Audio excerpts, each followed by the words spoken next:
StrayAllDay.com. You're now tuned into the show where you learn the discipline to show up day after day, to do the work, the confidence to put yourself out there boldly and authentically, and the mental toughness to continue showing up, doing the work, putting yourself out there, even when the success you've expected to achieve has yet to be achieved. And on top of all this, you get a huge dose of personal initiative. What is that? That's the go-getter energy that moves any one of us, including yourself, to go make things happen instead of waiting for things to happen. And then we put all this together into a series of frameworks, approaches, insights, strategies, and techniques, all underneath the umbrella of one unifying philosophy that is called Work on Your Game. My name is Baldwin, also known as Dre All Day, and welcome to the show.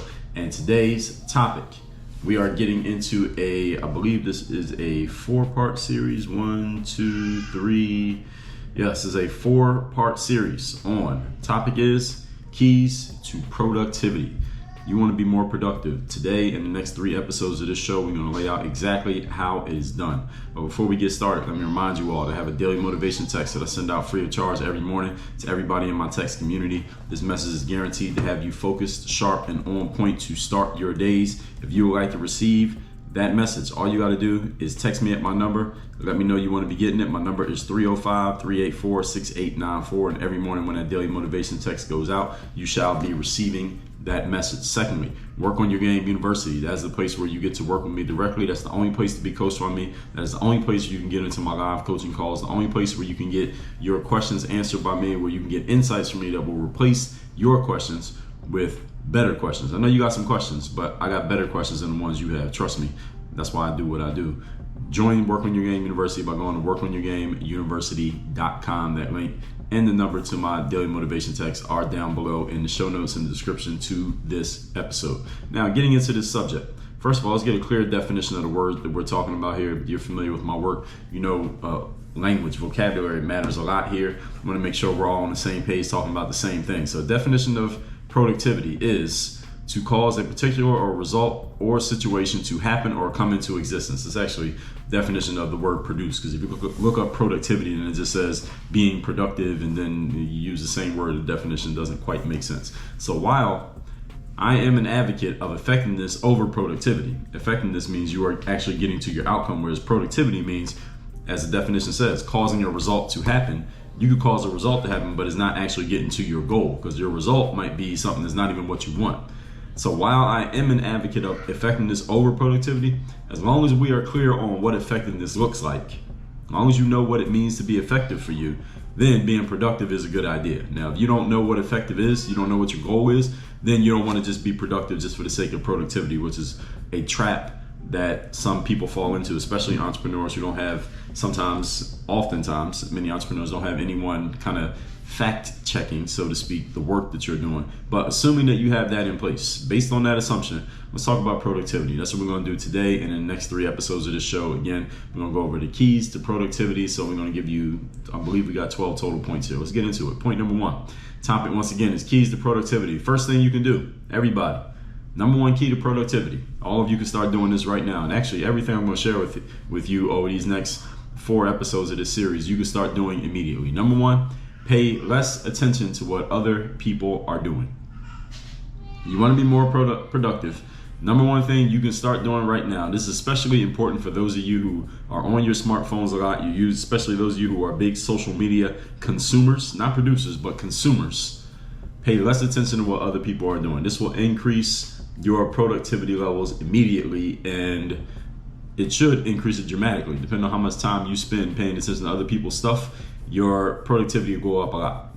This is a focus point, and you should always remember that focus is a force multiplier. I believe it was episode 1193 where I talked about focus being a force multiplier. Let me see if I got that right. That's correct. Episode 1193.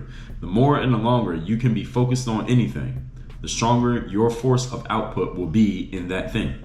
If you're trying to get good at playing golf, for example, it was a sport that I've never played, but I do like going to the driving range and trying to actually drive the ball somewhere. I haven't really driven it anywhere. It usually goes along the grass when I hit it. If I get it to go in the air, that's actually a win. But I think at some point I'll pick up golf. I'm probably about 10 to 20 years away from picking up golf. But at some point I'll pick up golf.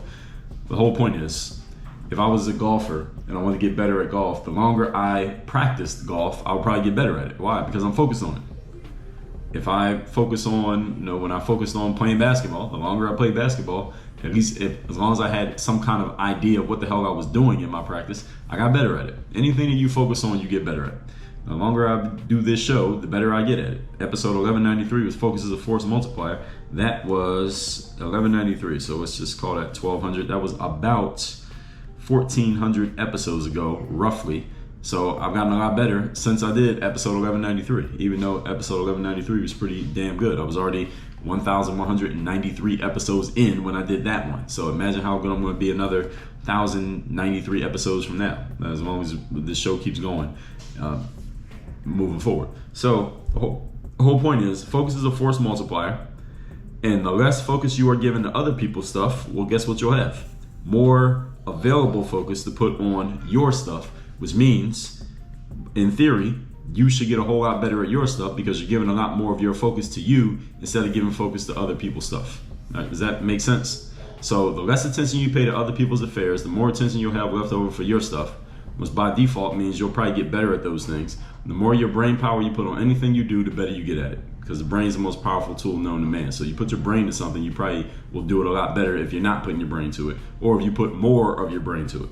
The reason why so many people's productivity falls off is because we have these devices that are within arm's reach at all times, and we can look at and pay attention to and be sucked into the rabbit hole of everybody else's shit instead of focusing on our own shit.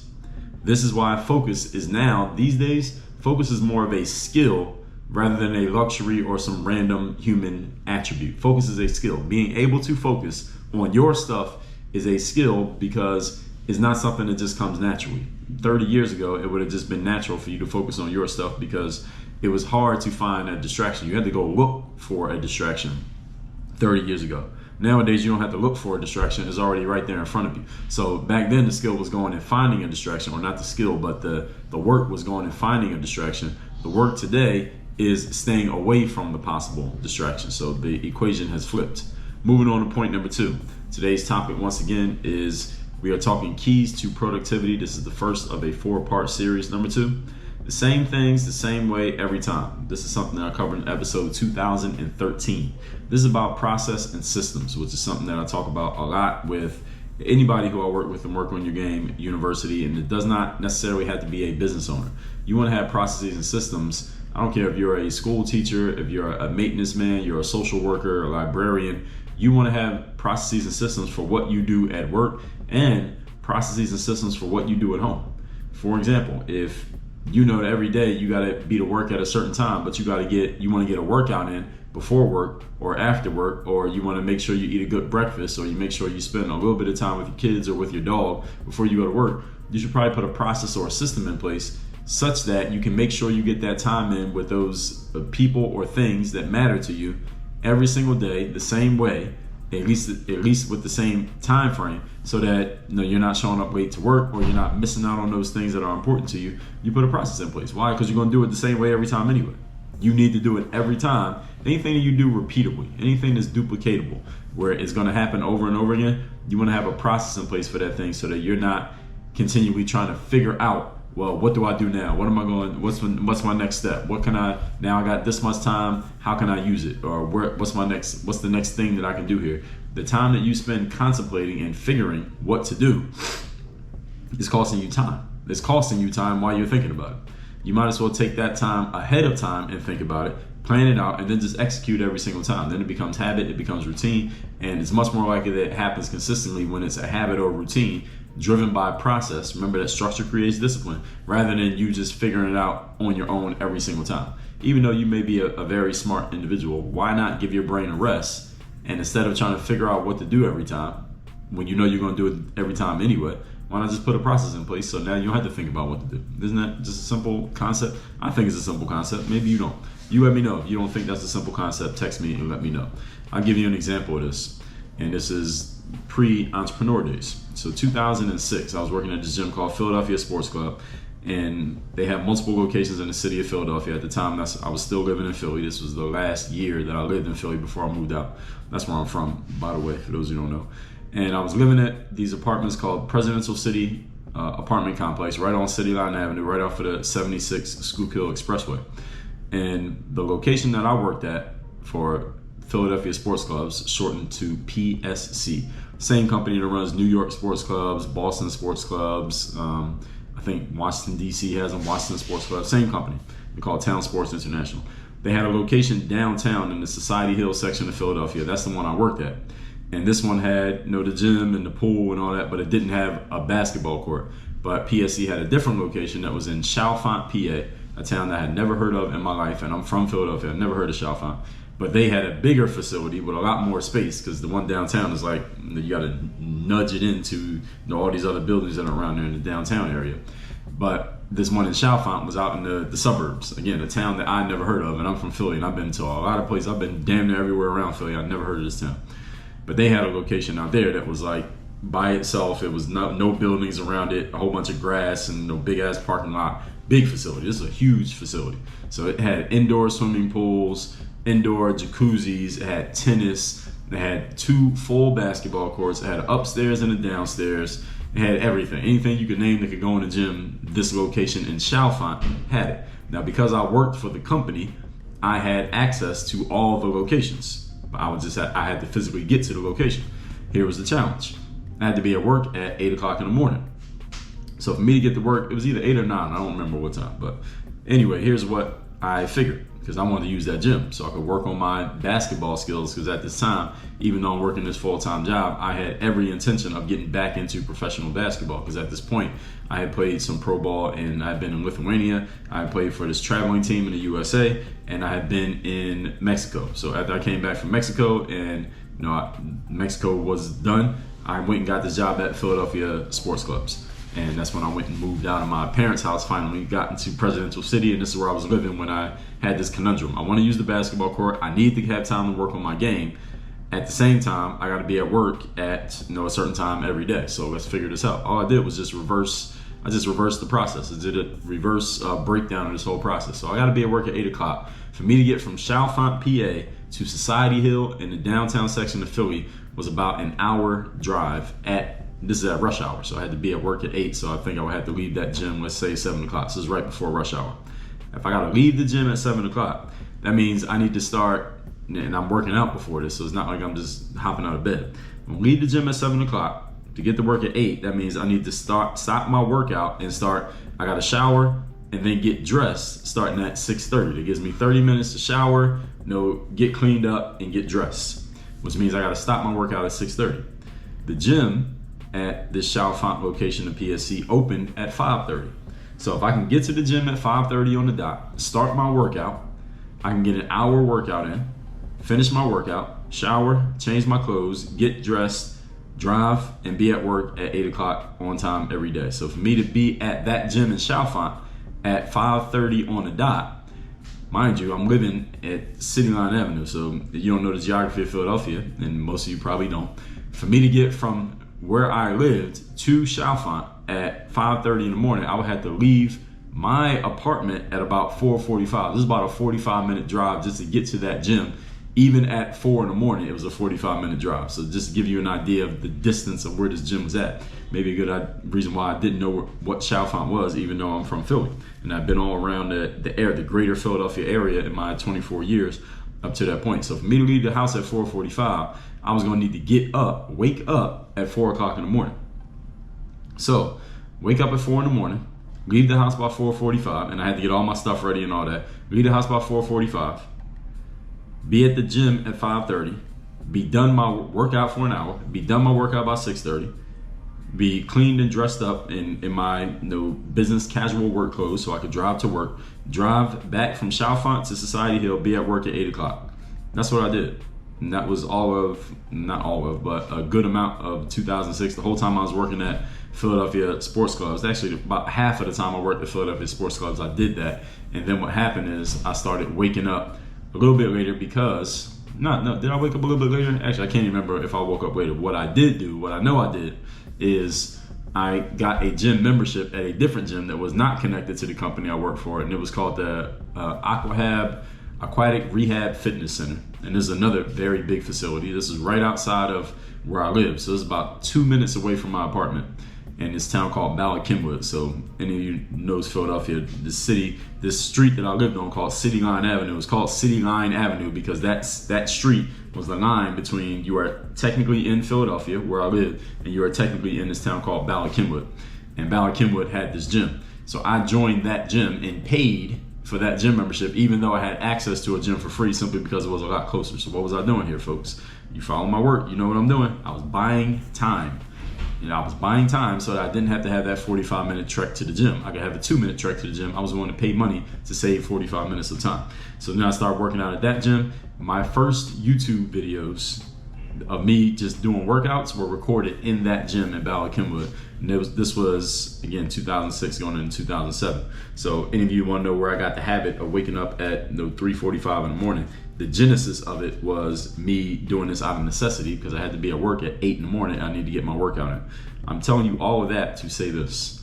Same things, same way, every time. This is the process. When you know what you need to do and you know what needs to be done, and you have certain things that are set in stone. Like, I could not negotiate with PSC about my work schedule. I had to be there at that time. I had to be dressed business casual, and this is the location that I work at. Okay, knowing all these things are in place, what can I do to take care of the other things that I need to take care of around this thing that is set in stone?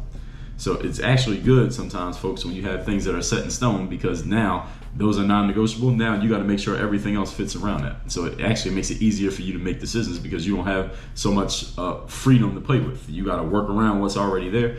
It makes it easier to make these choices, but you do still need to make the choices. Then you got to execute on the choices that you make.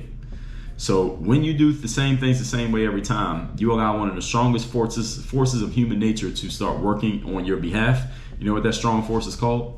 All of you have them. All of you use them every single day. Some of you are using them right now. It's called habits. Habits. Habits. When you do things by habit, two things occur. Number one is you stop needing to think consciously about what you're doing.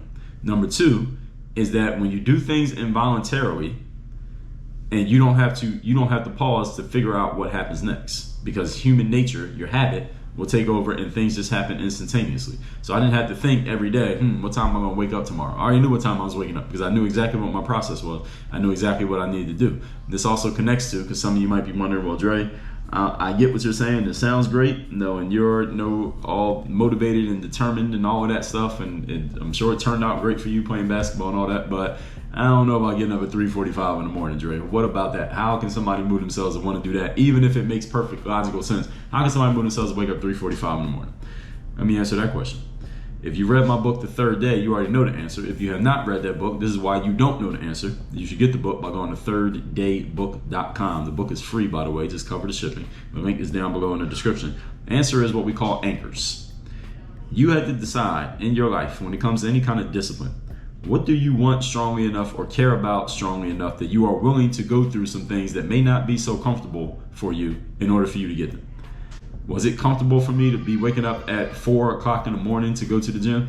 Now I can look back and say that's easy to wake up 4 in the morning because I do it every day now, and I'm probably getting a little bit better quality sleep now, but I got a child that's less than a year old. So any of you knows anything about that, especially when the child's sleeping in the same bed as you, that you don't get great quality sleep the first year or 2 or 3 of a child's life, especially when they're in the same bed as you. So I wasn't getting that great quality sleep back then either because I was staying up later. I wasn't going to bed nearly as early as I do now. The whole point being, I cared enough about getting myself back into professional basketball because at the time, what I tell you I was doing, I was working at a gym selling memberships. I wanted to get back into pro basketball. In order for me to get back in, I knew I needed to be ready.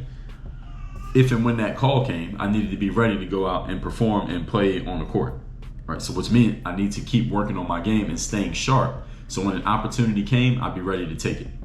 So waking up at 4 in the morning, I would not have been driven to wake up 4 in the morning to go work at some job to sell gym memberships, but I would wake up 4 in the morning to work on my game to be ready for professional basketball. That's why I was willing to do it, and that's why I was able to do it during that time when I was trying to get on. So instincts, so this is what I mean when I say you allow human nature to take over and things start happening instantaneously. So instinct starts to do the job. That's human nature. It starts to do the job rather than your conscious thinking doing the job. And remember that instinct is faster and more efficient than conscious thinking. This is why you want habits doing things for you instead of your conscious brain doing things for you.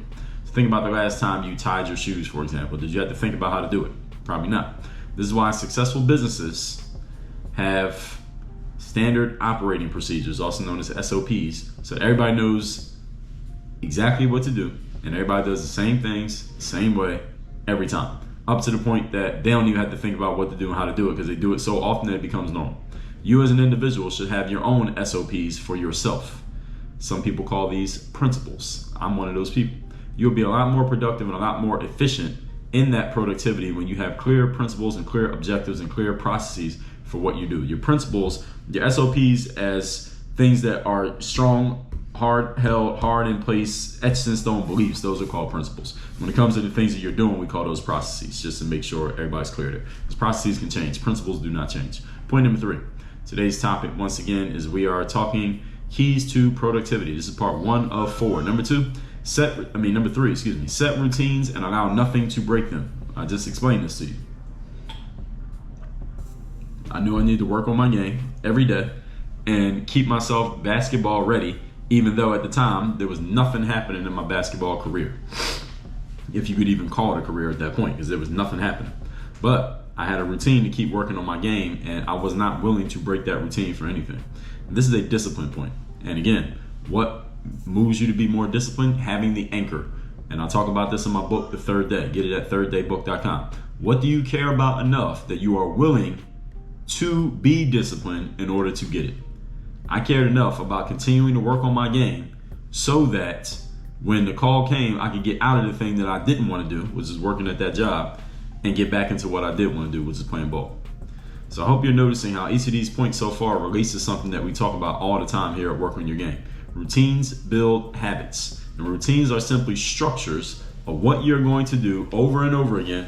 And what does that do? When you have a routine and a structure, what does it produce? It produces a habit. Habits produce the discipline, and anything you're going to do consistently, you got to get conscious about laying out a routine for how you're going to do it. For example, if I know I'm going to work out first thing in the morning every day, which I still do to this very day, every evening I lay out my workout clothes for the next morning. I mean, that's a simple enough thing. Anybody can do that, right?